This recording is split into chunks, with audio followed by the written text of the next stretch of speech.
গল্পের প্রথমেই আমরা দেখি একটা অ্যান্টিকের দোকান। দোকানের একজন কর্মচারী হাতে করে একটা অদ্ভুত দেবী মূর্তি নিয়ে আসে। কর্মচারীটি সেই মূর্তিটি দোকানের এক জায়গায় রেখে দোকান থেকে বেরিয়ে যাওয়ার সময় হঠাৎ করে ওই মূর্তিটি থেকে একজন ভয়ঙ্কর দেবী আসে এবং বলে, আমায় খিদে পেয়েছে, খেতে দে। তারপর ওই কর্মচারীটি ভীষণ জোরে চিৎকার করে। তারপর আমরা অতীন মুখার্জিকে দেখতে পাই, যার অ্যান্টিকের জিনিসের প্রতি খুব শখ ছিল। সে তার বন্ধুকে অফিসে বসে ফোনে কিছু অ্যান্টিকের জিনিস দেখাচ্ছে, যেগুলি কিছুদিন আগেই সে কিনেছে। তারপর তাকে অফিসের ম্যানেজার ডেকে পাঠায় এবং বলে তার কাজ খুব ভালো হয়েছে, সেজন্য তার প্রমোশন হয়েছে। এই খুশিতে অতীন তার বন্ধুকে ফোন করে এবং বলে সে তার সাথে দেখা করতে চায়। অতীনের বন্ধু ওই অ্যান্টিকের দোকানের মালিক, সুবিশ আগরওয়াল। অতীন তার বন্ধুকে বলে তার প্রমোশন হয়েছে, তাই সে ডিস্কে যাবে, পার্টি করবে। সুবিশ বলে, একটু ওয়েট কর, আমি রেডি হয়ে আসছি। এই ফাঁকে অতীন তার দোকানটা ঘুরে দেখছিল। হঠাৎ করে তার ওই দেবী মূর্তিটা চোখে পড়ে এবং খুব পছন্দ হয়ে যায়। সুবিশকে বলে এই মূর্তিটা সে কোথায় পেল। মূর্তিটি খুব অদ্ভুত দেখতে, এক হাতে বীণা, এক হাতে মরার খুলি। সুবিশ বলে একজন ব্রোকার একটা বাড়ির খোঁজ দেয়, সেখানে সুবিশ সব অ্যান্টিকের জিনিস কিনে নেয়। তখন সেই বাড়ির পুরোহিত সেই মূর্তিটি সুবিশকে বিনামূল্যে দিয়ে দেয়। অতীনের এই মূর্তিটি পছন্দ হয়ে যায়, সুবিশ অতীনকে সেই মূর্তিটি বিনামূল্যে দিয়ে দেয়। অতীন সেই মূর্তিটি পেয়ে খুব খুশি হয়ে যায়। তারপর সেই মূর্তিটা গাড়িতে রেখে পার্টিতে চলে যায়। পার্টিতে গিয়ে একটা মেয়ের সাথে ডান্স করতে থাকে। হঠাৎ করে অতীন কিছু অদ্ভুত জিনিস দেখতে পায় এবং শুনতে পায় কেউ তাকে বলছে, আমার খিদে পেয়েছে, খেতে দে। তারপর পার্টি শেষ করে বাড়ি ফেরার সময় অতীন দেখে তার গাড়ির আয়নায় গাড়ির পিছনে কেউ বসে আছে। তারপর দেখে আর কেউ নেই। বাড়িতে ফিরে সে মূর্তিটি এক জায়গায় রেখে দেয়। অতীনের বাড়িতে শুধু তার পুষ্পদি নামে একজন দিদি থাকে, অতীনের দেখভাল করে। অতীনের মা মারা যাওয়ার সময় তাকে বলে অতীনকে দেখে রাখতে। তারপর সে মূর্তিটা অতীনের পুষ্পদিকে দেখায়। পুষ্পদি বলে, রোজই তো নতুন কিছু কিনছিস, এ আর এমন কি। তারপর তার পুষ্পদি তাকে খাবার বেড়ে দেয়। অতীন তার রাতের খাবার খেয়ে ঘুমিয়ে পড়ে। গভীর রাতে সে স্বপ্নের মধ্যে সেই অদ্ভুত দেবী মূর্তি দেখতে পায়। সেই মূর্তিটি বলে, আমার খুব খিদে পেয়েছে, খেতে দে। তারপর অতীন তার মরা মাকে দেখতে পায়। তার মা তাকে বলে দেবীকে খেতে দে। এইসব দেখে সে পাশের টেবিলে রাখা জলের গ্লাস থেকে জল খেতে যায় এবং দেখে জলের গ্লাসে রক্ত এবং আলতা মাখা একটি পা ছাপ পড়ে পড়ে যাচ্ছে। তারপর সকালে তার পুষ্পদির চিৎকারে তার ঘুম ভাঙে। সকালে ঘুম থেকে উঠে সে স্নান করতে গেলে হঠাৎ একটা মহিলার হাত তার পিঠে অনুভব করে। সে কিছুই বুঝতে পারে না তার সাথে এগুলো কি ঘটছে। সকালে স্নান সেরে সে দেবীর মূর্তির সামনে ধূপ দেয় এবং কিছু সাদা ফুল দেয়। তারপর তার বাড়িতে অতীনের ভবেশ কাকু আসে। ইনি আসলে অতীনের বাবার বন্ধু। ইনি অতীনের খোঁজখবর রাখেন, ফোনে যোগাযোগ করেন এবং বাড়িতেও প্রায় আসে। তারপর অতীন সেই দেবী মূর্তিটিকে তার ভবেশ কাকুকে দেখায়। তিনি বলেন, এরকম অদ্ভুত কম্বিনেশনের মূর্তি আগে কখনো দেখিনি। এক হাতে বীণা, আবার মরার খুলি। এটা হয়তো কোনো তান্ত্রিক দেবী।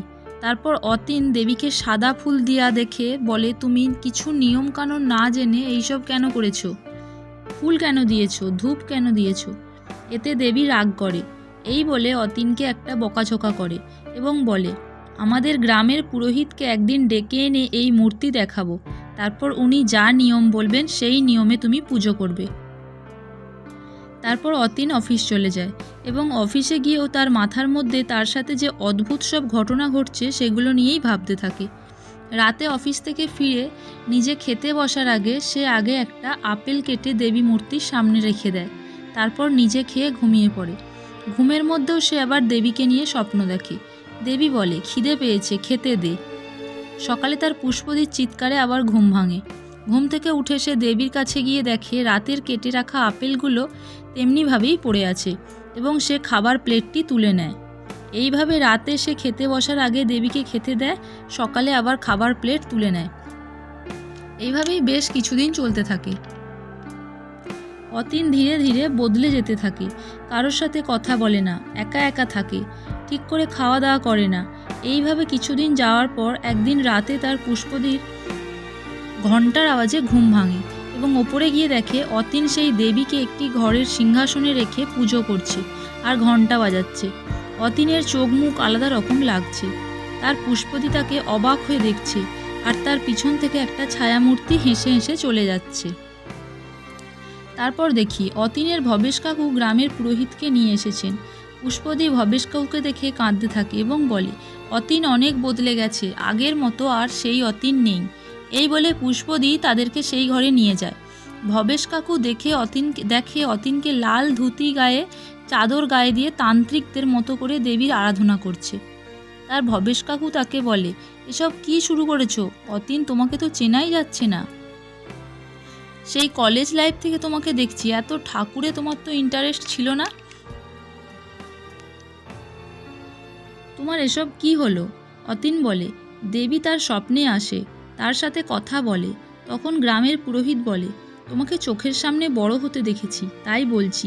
তোমার ভক্তিতে বাধা দিতে চাই না, কিন্তু এভাবে বিধিনিষেধ না জেনে, নিয়মকানুন না জেনে দেবীর পুজো করতে নেই। দেবী কুপিত হবেন।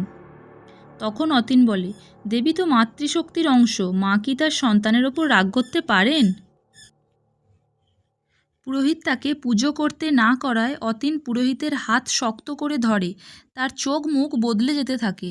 তারপর সবাই মিলে জোর করে তার হাত ছাড়ায় এবং সেখান থেকে চলে যায়। তারপর অতীনের অফিসের বেস্ট অ্যাচিভার্স অ্যাওয়ার্ড সেরিমনিতে বেস্ট অ্যাওয়ার্ড পায় অতীন। এবং অতীনের সেই সবে কোনো ইন্টারেস্ট নেই। সে একা এক জায়গায় দেবীর কথা ভাবতে থাকে। কিছুক্ষণ পর তার হুঁশ ফেরে এবং সে অ্যাওয়ার্ড নিয়ে সেখান থেকে চলে যায়। তার বন্ধু তাকে খেতে বললে সে না খেয়েই চলে যায় এবং বলে, মায়ের পুজোর দেরি হয়ে যাচ্ছে। তার বন্ধু বলে, ঠিক আছে, তোকে এখানে বসে খেতে হবে না, ওয়েটারকে বলে দিচ্ছি, খাবার প্যাকিং করে দিচ্ছে, বাড়ি নিয়ে যা। এই বলে অতীন খাবার নিয়ে গাড়িতে করে বাড়ি আসার সময় হাইওয়েতে তার সামনে এক অদ্ভুত দেখতে এক মহিলা এসে পড়ে। অতীন কোনো রকমে ব্রেক কষে গাড়ি থেকে নেমে ওই মহিলাকে বলে, মাঝ রাস্তায় গাড়ির সামনে এসেছো কেন? মরার শখ জেগেছে নাকি? ওই মহিলা হাত জোর করে বলে, আমার খুব খিদে পেয়েছে, কিছু খেতে দেবে দাদাবাবু? অতীনের কীরকম একটা অদ্ভুত লাগে এবং তার গাড়িতে যে প্যাকিং করা খাবারটি ছিল সেটা দিয়ে দেয়। মেয়েটি কীরকম একটা অদ্ভুত ধরনের হাবভাব, চোখের চাহনি। খাবার খেয়ে মেয়েটি বলে, আমার স্বামী মারা গেছে, আমার কেউ নেই, আমাকে তোমার সাথে নিয়ে চলো দাদাবাবু। এই বলে মেয়েটি অতীনের পায়ে পড়ে যায়। তারপর অতীন কিছু উপায় না পেয়ে তাকে বাড়ি নিয়ে যায়। তারপর তার পুষ্পদি অতীনের সাথে ওই মেয়েটিকে দেখে খুব অবাক হয়ে গিয়ে অতীনকে জিজ্ঞাসা করে, ওই মেয়েটি কে, কী তার পরিচয়? অতীন সব ঘটনা খুলে বলে। তার পুষ্পদি মেয়েটিকে খুব একটা ঠিক বলে মনে হয়নি। পুষ্পদি ছাদে চিলেকোঠার ঘরে মেয়েটির শোবার ব্যবস্থা করে এবং তাকে খাবার দিয়ে এসে ওই মেয়েটির নাম জিজ্ঞেস করে। মেয়েটি জানায় তার নাম ডামরি। পুষ্পদি জানায়, চুরি করার চেষ্টা করলে সোজা থানায় পাঠিয়ে দেবো, কাল সকালে তোমার যা যা ডকুমেন্টস আছে আমাকে দেবে। এই কথা বলে পুষ্পদি চলে যায়। তারপর মাঝরাতে একটা অদ্ভুত চিৎকারে পুষ্পদির ঘুম ভাঙে। তখন ঘরে কারেন্ট ছিল না। একটা মোমবাতি জ্বালিয়ে পুষ্পদি পিছন দিকে ঘুরতেই আচমকা একটা রক্তমাখা পোড়া মুখ তার সামনে চলে আসে আর মোমবাতি নিভিয়ে দেয়। তার পরদিন সকালে বাড়িতে পুলিশ আসে, কিন্তু বাড়িতে পুষ্পদির কোথাও কোনো চিহ্ন নেই। তাকে অনেক খোঁজাখুঁজির পরেও পুষ্পদির কিচ্ছু পাওয়া যায় না। সবাই ভাবে পুষ্পদি হয়তো কাউকে কিছু না জানিয়ে বাড়ি থেকে চলে গেছে। সেই দিন রাতে ওই ডামরি নামে মেয়েটি দেবীর জন্য রান্না করে, দেবীকে ফুল দিয়ে সাজায়, আর সেই রান্না অতীন দেবীকে খেতে দেয় এবং পুজো করে যে যার মতো শুয়ে পড়ে। তারপর হঠাৎ একটা ভয়ঙ্কর শব্দ হতে থাকে দেবীর ঘর থেকে। সেই শব্দে অতীনের ঘুম ভেঙে যায় এবং দেবীর ঘরে গিয়ে দেখে থালায় সমস্ত খাবার পরিষ্কার করে কেউ খেয়ে নিয়েছে এবং দেবীর মুখে সেই খাবার লেগে আছে। অতীন এইসব দেখে অনেক খুশি হয়, এটা ভেবে যে দেবী তার দেয়া ভোগ গ্রহণ করেছে। তারপর অতীন ডামরিকে ডাকে, সেও খুশি হয়। অতীন বারবার বলতে থাকে, মা আমার ভোগ গ্রহণ করেছেন। তারপর তারা দুজনে মাকে প্রণাম করে। তারপর ডামরি মায়ের সিঁদুর নিয়ে অতীনের কপালে লাগিয়ে দেয়। পরদিন সকালেও অতীন সেই ঘটনা ভেবে খুব খুশি হতে থাকে, বারবার দেবীকে দর্শন করতে আসে। তারপর খেতে বসে এবং সেই খাবার এতটাই দুর্গন্ধ, খেতে গিয়ে অতীনের বমি চলে আসে, তবুও সে খেয়ে নেয়। তারপর অফিস চলে যায়। অফিস থেকে ফিরে ডামরি তার জন্য খাবার বাড়ে। অতীন খেতে বসে, আবারও সেই একই পচা দুর্গন্ধযুক্ত খাবার অতীন খায়। সেই দিন রাতে অতীনের একটা শ্মশানে যায় এবং একটা জ্বলন্ত চিতার সামনে অনেকক্ষণ বসে থাকে। তারপর বাড়ি চলে আসে। পরদিন সকালে পুলিশ আসে পুষ্পদির ব্যাপারে অতীনের সাথে কথা বলতে। অতীন পুলিশ অফিসারকে কোনো কথাই বলে না এবং পুলিশ অফিসারের কোনো কথা শোনেও না। সে এক মনে দেবীর কথা ভাবতে থাকে আর বলে সবই মায়ের ইচ্ছে। তখন পুলিশ বলে, ওনার যখন কোনো খোঁজখবর পাওয়া যায়নি তখন আপনি সোশ্যাল মিডিয়ায় ওনার ছবি দিতে পারেন। অতীনের পুলিশ অফিসারের কোনো কথায় কোনো ধ্যান নেই এবং বলে কেস ক্লোজ করে দিতে। এই কথা শুনে পুলিশ চলে যায়। সেই দিন রাতে অতীন আবারও শ্মশানে যায় এবং মা মা করে চিৎকার করতে থাকে। সেই দিন রাতে অতীনের ভবেশ কাকু তার বাড়িতে আসে। ঠাকুর ঘর থেকে অতীনের অদ্ভুত রকম চিৎকার শোনা যায়। তার ভবেশ কাকু ঠাকুর ঘরে ঢুকে অবাক হয়ে যায়। অতীন খালি গায়ে ছোট একটা প্যান্ট পরে দেবীর সামনে চামর দোলাতে থাকে আর ভয়ঙ্করভাবে নাচতে থাকে। তার ভবেশ কাকুর ডাকে সে পিছনে ঘুরে দেখে বলে, দেখুন কাকু, মা আমার থেকে ভোগ গ্রহণ করছেন এবং মা আমাকে ভালোবাসেন। ডাকুন আপনার পুরোহিতকে, এসে দেখুক। এই বলে সে ভবেশ কাকুর গলা টিপে ধরে এবং ভবেশ কাকু বলে, কতদিন ধরে চলছে এসব? অতীন বলে, 2 সপ্তাহ হলো মা আমার ভোগ গ্রহণ করছেন এবং বলে, ওই ডামরি এসে সব বদলে দিয়েছে। ওর রান্না করা খাবার খেয়ে মা পছন্দ করেছেন। তার ভবেশ কাকু ঘর থেকে বেরিয়ে আসে, দেখে ডামরি বিভৎস দৃষ্টিতে তার দিকে চেয়ে আছে। এই সব ঘটনা দেখে ভবেশ কাকু কিছু ভেবে পায় না এবং ঘর থেকে বেরিয়ে আসার সময় যে দোকান থেকে অতীন অ্যান্টিকের জিনিস কেনে সেই দোকানের ক্যালেন্ডারের ছবি দেখে দোকানের ঠিকানাটা নিয়ে নেয়। তারপর ভবেশ কাকু সেই অ্যান্টিকের দোকানে যায় মূর্তিটির ব্যাপারে জানতে। দোকানদার বলে, এই মূর্তিটির ব্যাপারে আমিও ঠিক জানি না, আমাকে একজন পুরোহিত এই মূর্তিটা দিয়েছিল। তারপর দেখি অতীন সেই ডামরির রান্না করা খাবার নিয়ে অফিসে যায়। অফিসে গিয়ে টিফিন বক্স খুলতে অতীনের পাশের কলিগরা সেই খাবারের দুর্গন্ধে নাক চাপা দিতে থাকে। তারপর অতীন নিজেও সেই পচা খাবার খেতে পারে না। অতীনের অফিসের ম্যানেজার অতীনকে বলে, নিজেকে ডক্টর দেখাও, সুস্থ করো। অতীন বলে, স্যার আমি একদম ঠিক আছি, এই বলে চলে যায়।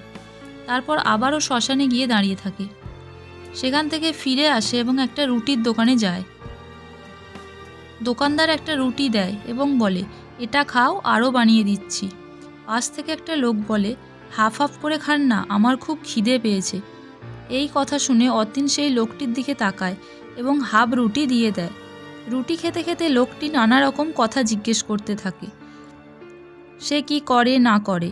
লোকটি বলে তার নাম কৃষ্ণানন্দ মৈত্র, নবদ্বীপে মৈত্র বংশের সন্তান। তিনি পেশায় একজন শিক্ষক। পুজো আর্চা নিয়ে 2-একটা বইপত্রও লিখেছেন।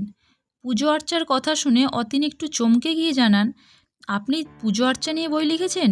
আপনি তন্ত্রমন্ত্র জানেন? লোকটি অতীনের কাছে আসে আর জানায়, হ্যাঁ।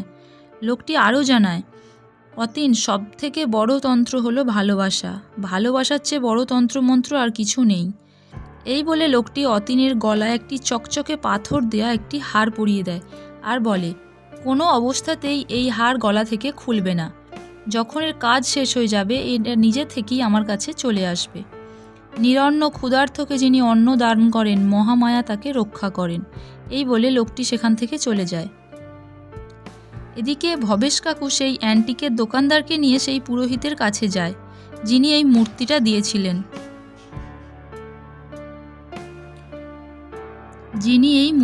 দিয়েছিলেন। পুরোহিত বলেন, এ যে সে দেবী মূর্তি নয়, ইনি হলেন 10 মহাবিদ্যার 9ম মহাবিদ্যা দেবী মাতঙ্গী। কালই তো অমাবস্যা, কালকেই আপনার বন্ধুর ছেলের শেষ রাত। অতীন বাড়ি এসে দেখে বাড়ি অগোছালো, ময়লা ভর্তি। ডামরিকে গিয়ে বলে, ঘরের কি অবস্থা করে রেখেছ? ডামরি বলে, আজ আমার শরীরটা ভালো নয়, কালকে কথা বলবো। সকালবেলা ডামরিকে ঘরে খুঁজতে গিয়ে দেখে ডামরি ঘরে নেই এবং ছাদে গিয়ে দেখে অদ্ভুত সব কাণ্ড কারখানা। নিচে এসে দেখে ডামরিকে বলে, ছাদে সব কি অবস্থা করেছো? এইভাবে একটা মানুষ থাকে? তখন ডামরি হঠাৎ করে পিশাচে পরিণত হয়। অতীনের গলার ওই পাথরটা থেকে নীল আলো বেরোতে থাকে। তাতে ডামরি আর অতীনের কোনো ক্ষতি করতে পারে না। ডামরি আবারও মানুষে পরিণত হয় এবং বলে, আমি সব পরিষ্কার করে দেব। একটা খারাপ খবর আছে দাদাবাবু, মা কাল রাতে ভোগ গ্রহণ করেনি। মনে হয় আমার রান্নায় কোনো ভুল হয়েছে। আজই তো অমাবস্যা, আজকে রাতে মাকে মহাভোগ দেব। মাকে আজ খুশি করেই ছাড়ব। এই বলে অট্টহাসি হাসতে থাকে। এদিকে সেই ঠাকুরমশাই ভবেশ কাকুকে বলে, এই দেবী হলেন সরস্বতী ঠাকুরের তান্ত্রিক রূপ। এই চক্রবর্তী পরিবারের এক ছেলে এই দেবী মূর্তি তিব্বত থেকে এই বাংলায় নিয়ে আসে এবং এই দেবীর প্রাণ প্রতিষ্ঠা করে। তিনি বলেছিলেন, যেদিন চক্রবর্তী পরিবারের সবাই বাড়ি ছেড়ে চলে যাবে সেই দিন যেন এই মূর্তি কাউকে সমর্পণ করে দেয়া হয়, না হলে ঘোর অমঙ্গল হবে। সেই জন্য আমি সেই দিন এই মূর্তিটা সমর্পণ করে দিয়েছিলাম। এদিকে অতীন অফিস থেকে বাড়ি ফিরে আসে এবং ঘরে ঢোকার সময় ঘরের সমস্ত লাইট অফ হয়ে যায়। তখন পিছন থেকে তার ভবেশ কাকু তাকে ডাকে এবং বলে, তুমি ঠিক আছো তো? অতীন বলে, হ্যাঁ, আমার আপনার কাছে ক্ষমা চাইবার আছে সেদিনের জন্য। তখন ভবেশ কাকু বলে, ওসব কথা থাক, আমার তোমাকে কিছু বলার আছে। ভবেশ কাকু অতীনকে সেই ঠাকুর মশাইয়ের সমস্ত কথা জানায় যে ডামরি কোনো সাধারণ মানুষ নয়, ও এক পিশাচিনী। এই দেবী খুব ভয়ঙ্কর। এই দেবীর পূজায় রীতিতে খুবই কঠোর। যা কিছু পরিত্যক্ত, অপবিত্র, অবশিষ্ট সে সবই অধিষ্ঠাত্রী এই দেবী মাতঙ্গী। অতীন দেবীর পুজোয় কোনো ভুল করে বিপদ ডেকে এনেছে। দেবীর রাগ বড় সাংঘাতিক। প্রথমে বুদ্ধি নাশ হবে, তারপর বোধ, চিন্তা শক্তি সব লোপ পেতে শুরু করবে। তার বেঁচে থাকার ইচ্ছা নষ্ট হয়ে যাবে। আত্মীয় পরিজন সবার সাথে দূরত্ব বাড়তে থাকবে। একাকিত্বে ডুবে যাবে সে। এত কিছুর পরেও তার যখন হুঁশ না ফিরবে তখন কোনো পিশাচিনী তার পিছু নেবে। সে সাক্ষাৎ অমঙ্গল।